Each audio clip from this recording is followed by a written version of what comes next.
Bueno, hola a todos de nuevo, bienvenidos al tercer tutorial. En este caso vamos a ver ciclos. Bueno, como habrán leído en las clases, tenemos dos tipos de ciclos, un ciclo exacto y un ciclo inexacto. ¿Cuándo utilizar cada uno de ellos? El ciclo exacto va a ser cuando sabemos la cantidad de veces que tiene que ejecutarse un bloque de código, y un ciclo inexacto va a suceder cuando no sabemos la cantidad de veces, sino que va a darse por una determinada condición. Vamos a empezar con el ciclo exacto. El ciclo exacto lo vamos a utilizar a través de la estructura for. En este caso lo que vamos a hacer es un programa en el que yo voy a tener 10 empleados y voy a ingresar los sueldos de esos 10 empleados y voy a tener que calcular el total de sueldos a pagar del mes de la empresa. Entonces vamos a primero, como siempre, en este caso yo ya tengo la estructura que ya conocemos que hay que utilizar en todos los programas, y vamos a declarar las variables. Voy a usar una i, que después vamos a ver para qué es. Voy a usar sueldo para ingresar el sueldo y total para calcular el total. Acuérdense, los contadores y los acumuladores, que son esas dos estructuras que sirven, que son variables que guardan en sí mismo un dato y el que yo ingreso se suma a lo que ya estaba, es decir, acumula o cuenta. Estos, como nunca pisan lo que ya está, sino que siempre se agrega a lo que ya estaba dentro de esa variable, antes de empezar a procesar tengo que inicializarlas en 0. ¿Por qué? Porque si no va a tener dentro basura en esa posición de memoria de alguna ejecución anterior o de algún otro programa, y cuando yo sume mi nuevo sueldo va a arrastrar lo que ya tenía en memoria que no es de mi programa.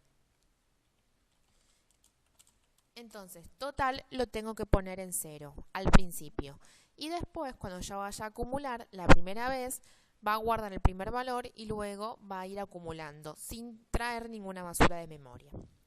Entonces, ahora lo que vamos a hacer es la sentencia for. La sentencia for, acuérdense que era para una iteración de determinada cantidad de veces. En este caso yo lo voy a hacer 10 veces. ¿Y cómo se estructura dentro de esta sentencia? Entre paréntesis yo voy a poner, primero voy a tener que utilizar una variable para poder contar. En este caso es esa i que declaré al principio. Entonces pongo i igual a 1, porque va a comenzar valiendo un 1 esa i, punto y coma, mientras i sea menor o igual a 10, es decir, hacelo de 1 a 10, punto y coma, y más. ¿Qué es este más? Que va a ir incrementándose de 1 en 1. Entonces, y empieza valiendo 1. Va a llegar hasta que sea igual a 10, ¿sí? Y voy incrementando en 1. Esto es, desde 1, mientras sea menor o igual a 10, y incrementándose en 1. Esto podría yo incrementarlo en 2, por ejemplo. O acá poder poner mientras sea menor a 11, que es lo mismo que menor o igual a 10. ¿Se entiende? Entonces, una vez que yo ya tengo la sentencia for, no termina con punto y coma, funciona igual que el if. ¿Por qué? Porque vamos a tener que abrir llaves.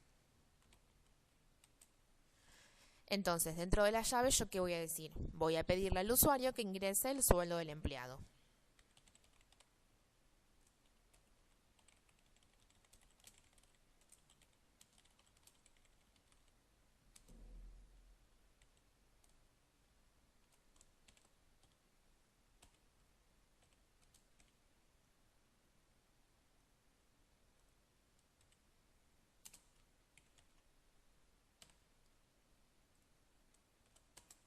¿Para qué puse este i acá? Es para que me aparezca ingrese el sueldo del empleado 1, ingrese el sueldo del empleado 2, ingrese el sueldo del empleado 3. Esta i es la que va a irse incrementando en el for en cada iteración. Y a través de la máscara yo le digo que lo vaya agregando en este texto. Primero va a decir 1, después va a decir 2, después va a decir 3 y así sucesivamente.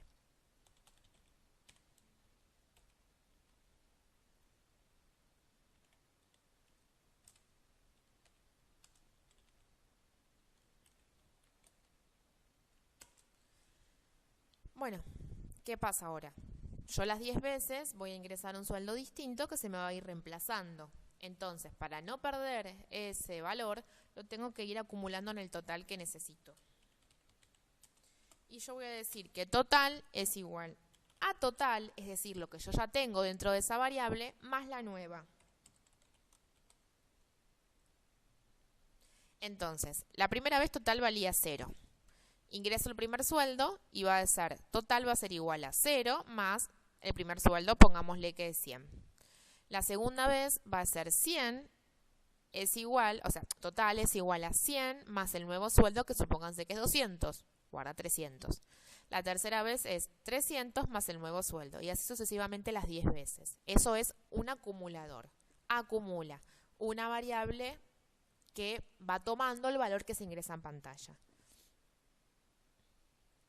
Cuando termina el for, es decir, esto se va a ejecutar 10 veces, ahora yo tengo que mostrar en pantalla el resultado de total.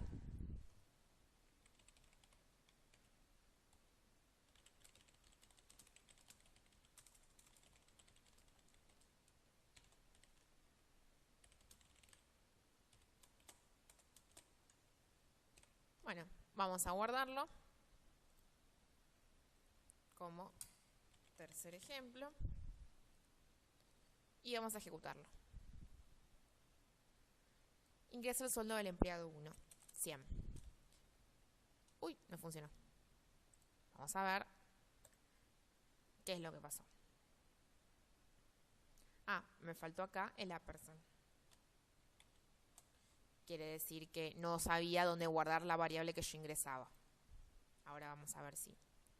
Lo importante es aprender también a reconocer los errores, a leerlos cuando son errores de sintaxis acá abajo y cuando son de compilación, perdón, de ejecución, en el momento de ejecución, que hay algo que falla, también reconocer dónde falla.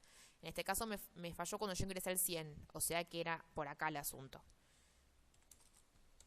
Ahora me aparece el segundo, 300, 400, 500. Pongo números fáciles para no marear la prueba de escritorio.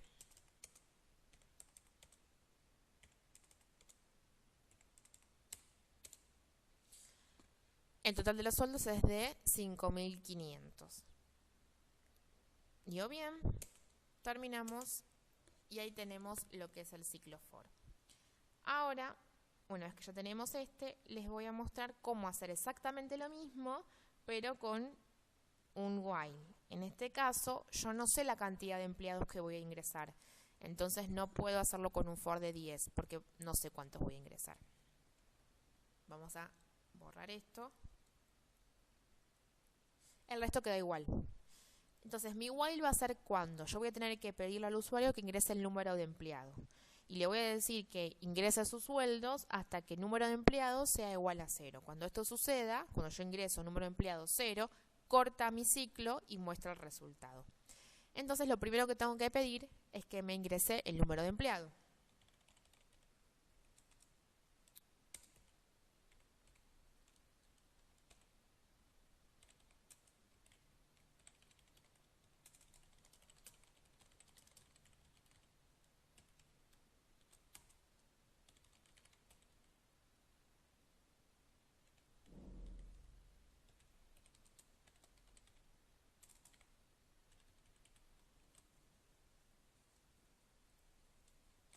Me falta poner empleado acá.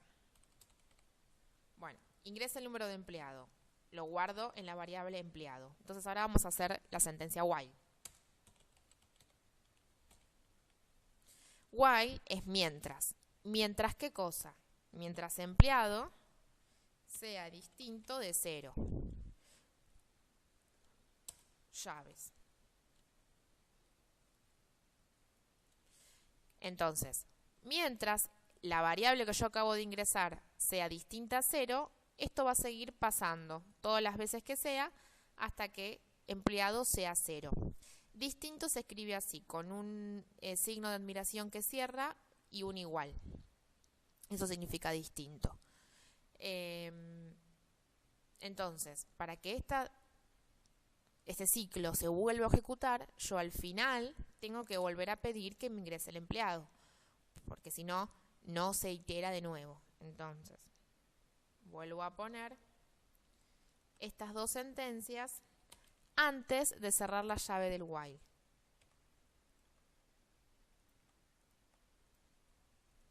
Ingreso el número de empleado, guardo el empleado. ¿Ese empleado es distinto de 0? Sí. Va a entrar, va a pedir el sueldo del empleado, lo va a acumular y ahora va a decir ingresa el número de empleado de vuelta. Si este empleado es distinto de 0, vuelve a ejecutarse. Cuando acá reciba un 0, esta condición no se va a cumplir más, va a salir y va a mostrar el total. Vamos a probarlo. Ingreso el empleado 1. Ingrese el sueldo, por continuación 46, creo que lo escribí yo. Vamos a probar. 2. Ingrese el número del empleado, 2. No, 46 está escrito en algún lado, o lo está trayendo de algún lado. Vamos a probar. A ver, ¿dónde está? Acá. Ah, claro, y ya no es nada. Perdón. Ahora tengo que poner empleado. Porque i era del for. Entonces me trajo algo que ya no sirve. Era eso. Ah, eso me sirve para mostrarles algo. Me trajo un 46 porque en algún momento en esa variable quedó guardado un 46, que es basura, que no es de mi programa. Por eso es importante que a veces pongamos ciertas variables, como los contadores y los acumuladores, en 0. Bueno, ahora sigamos. Empleado 1. Ingresa el sueldo del empleado 1, 100. Ingresa el número de empleado, 2. Ingresa el sueldo del empleado 2, 200. Ingresa el número de empleado, 3. Ingresa el sueldo del empleado 3, 300. Y ahora voy a poner el número de empleado 0 para que termine mi ejecución. El total de sueldos es de 600. La cuenta dio perfecto y terminó el ciclo, que es lo que yo quería. Así que bueno, esta es un tutorial sencillito para aprender cómo funciona un for y cómo funciona un while. Bueno, nos vemos en el próximo tutorial. Espero que les haya servido.